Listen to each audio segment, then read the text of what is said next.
Hello साथीहरु, आज हामी आफ्नो कम्प्युटरको टास्क बारमा कुनै पनि प्रोग्रामलाई पिन कसरी गर्ने र अनपिन कसरी गर्ने त्यो कुरा सिक्न गइरहेको छौं।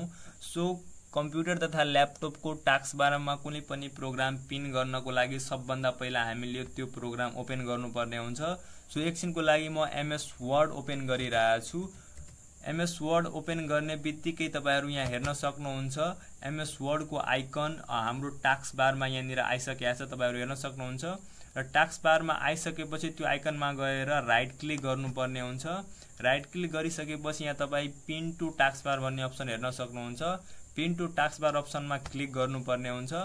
यति गरिसकेपछि अब तपाई एमएस वर्डलाई क्लोज गर्दा पनि त्यो प्रोग्रामको आइकन यहाँ टास्क बारमा रहिरहन्छ, यो चाहिँ क्लोज हुँदैन। अब तपाईलाई फेरि एमएस वर्ड खोल्नु पर्यो भने तपाईले यहाँ सर्च गर्न जानु पर्दैन। एकैचोटी यहाँनिर तपाई जुन एमएस वर्ड को आइकन रहेको छ यसमा क्लिक गर्नुहुन्छ भने एमएस वर्ड खुलिहाल्छ। अब मानौ फेरि तपाईलाई यसलाई हटाउनु छ यानी कि अनपिन गर्नु छ भने कसरी गर्नुहुन्छ त भने फेरि यहाँ एमएस वर्ड को आइकनमा राइट क्लिक गर्नुहुन्छ र यहाँनिर फेरि unpin from task bar option देखाउँछ। अनपिनमा क्लिक गर्नुहुन्छ भने फेरि एमएस वर्ड को आइकन यहाँबाट हटिहाल्छ। यसरी कुनै पनि प्रोग्रामलाई ओपन गरेर तपाई त्यसको आइकनलाई टास्क बारमा पिन र अनपिन गर्न सक्नुहुन्छ।